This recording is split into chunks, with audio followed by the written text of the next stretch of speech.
Bonjour à toi, cher spectateur. Le Vourdalag d'Adrien Beau.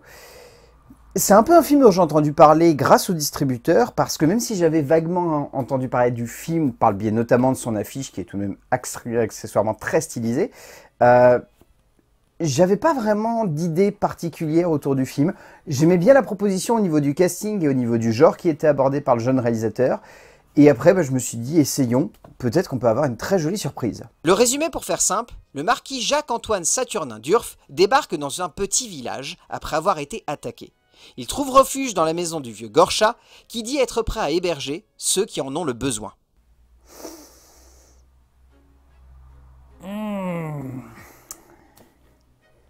Honnêtement, sur le coup, je me suis demandé ce que je venais de voir.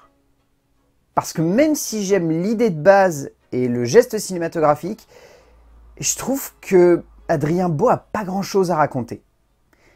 Et c'est un peu triste parce qu'on voit qu'il y a une base dramatique qui semble assez intéressante. En même temps, on est sur une adaptation d'Alexeï Tolstoï, donc à partir de là, il y a forcément, on va dire, un attrait dramatique et narratif qui titille. Mais après, l'autre souci, et ceux qui ont potentiellement déjà mis la main sur du Tolstoï vont me confirmer cela, mais Tolstoï, c'est un style narratif et littéraire assez compliqué à adapter. Et finalement, peu de réalisateurs se sont frottés à cet auteur de roman qui est très verbeux. Et autant sur le papier, c'est très intéressant à lire, autant au cinéma, c'est pas sûr que ça soit aussi passionnant. Et je pense qu'en fait, c'est ce qui se passe ici avec le film d'Adrien Beau. Il y a la base, c'est plutôt intéressant, on se laisse embarquer, on se laisse intriguer par toute cette narration et par ce mystère qui englobe cette famille, mais c'est très verbeux. Et le seul point qui sauve vraiment le film, c'est son travail esthétique. Vraiment, visuellement, le film est assez impressionnant. Il manquerait presque d'encore plus de radicalité, mais c'est une proposition de cinéma. Pour certains, elle va sonner comme très intéressante, pour d'autres, elle va sonner comme un peu vague et pas très utile. Dans les deux cas, les possibilités de compréhension sont ouvertes aux spectateurs, mais c'est quand même un peu déstabilisant comme œuvre de cinéma, je trouve. Il est d'une complexité immense de s'attaquer à des classiques, ou si ce n'est cela, à des auteurs classiques, réputés parfois comme presque inadaptables, ou si ce n'est pas le cas, comme difficiles à parfaitement en retranscrire, surtout quand on constate aujourd'hui que la littérature classique ne possède pas la même force dans le paysage audiovisuel. Pour sa première réalisation longue, Adrien Beau nous offre du Tolstoï. Mais du Tolstoï très classique dans son genre, au travers d'un film d'épouvante et de fantastique, allant clairement chercher du côté d'un expressionnisme allemand ouvertement convoqué, mais dont l'écriture et la manière de composer la narration sonnent par moments comme trop maniérés pour totalement convaincre ou emporter. Donc en termes d'écriture, adapté donc d'Alexeï Tolstoï, le scénario est écrit par Adrien Bouvet et Adrien Beau. D'un point de vue purement dramatique, en fait, il est évident que c'est un style. Et là-dessus, il faut saluer tout de même la démarche artistique qui est d'épouser un style littéraire complexe et dense et de ne pas trop le changer au niveau de l'écriture et au niveau des dialogues. Donc ça donne cette espèce de sensation en fait de voir des personnages, je dirais presque constamment s'adresser aux spectateurs et pas vraiment s'adresser les uns avec les autres. Ce qui donne des scènes qui sont assez déstabilisantes et qui donne un ensemble dramatique qui finalement est assez fermé en termes de possibilités d'interprétation et d'ouverture. Certes, il y a ce contexte un petit peu particulier avec ces personnages qui sont constamment dans la peur ou en tout cas la crainte d'une attaque ou d'une invasion. Il y a en plus ce fait de voir un personnage revenir au sein de la famille et gangréner, voire, pardon du terme, vampiriser cette famille littéralement. Donc cette base est intéressante, mais lorsqu'on prend du recul, on se dit que le scénar, au-delà de raconter ça, ne fait que l'évoquer.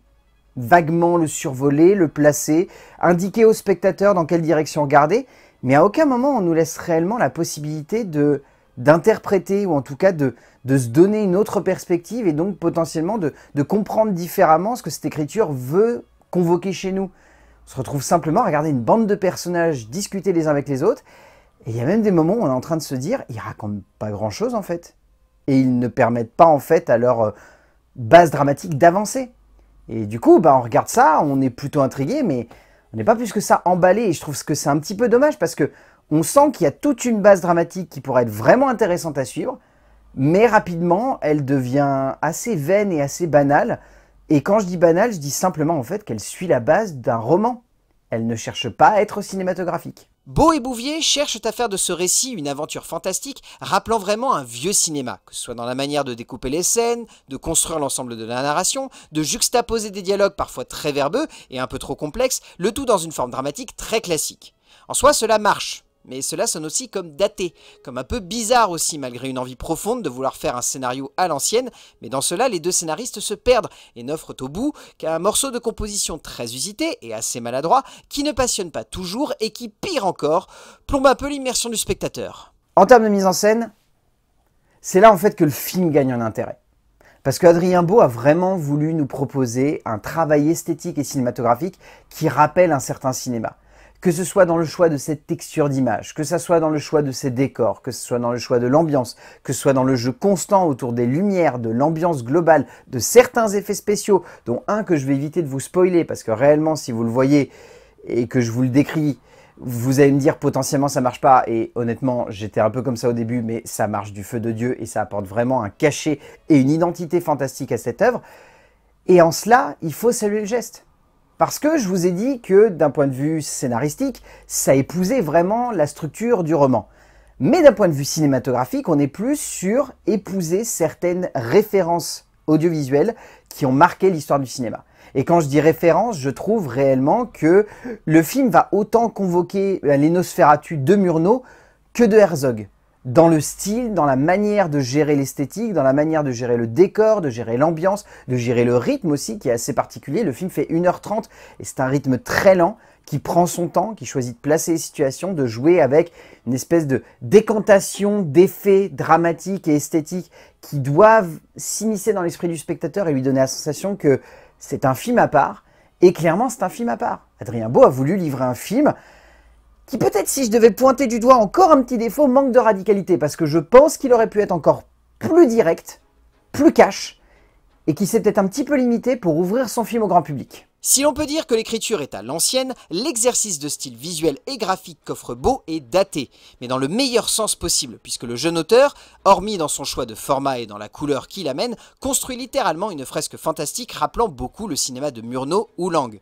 En un sens, on regretterait presque qu'il n'ait pas poussé le vice jusqu'au noir et blanc et au 1.33 d'un format qui aurait donné encore plus de cachet à son œuvre, mais il aurait certainement été impossible de le proposer pour une sortie en salle avec une radicalité qui aurait servi le cinéaste et son envie de genre, mais qui n'aurait pas touché le public, cela est sûr. En termes de casting, celui-ci fonctionne vraiment bien, je trouve. Que ce soit Ariane Labette, que ce soit Grégoire Collin, que ce soit Vassili Schneider, Claire Duburc, Gabriel Pavy, Erwan Ribard, tous les acteurs sont réellement excellents. Je trouve qu'ils ont un charisme, qu'ils ont une présence à l'écran. Je trouve que par exemple Erwan Ribard, dont je vais éviter encore une fois de vous spoiler un petit peu son rôle, il porte super bien le personnage qu'il interprète par le biais de sa voix. Ça rend vraiment extrêmement bien, ça apporte beaucoup de charisme à sa présence. Et tout le reste de la famille est extrêmement bien joué. Grégoire Collin, encore une fois, étant un immense acteur qui, je trouve, ne fait que grimper dans mon cœur. Et ici, je l'ai trouvé quasi parfait.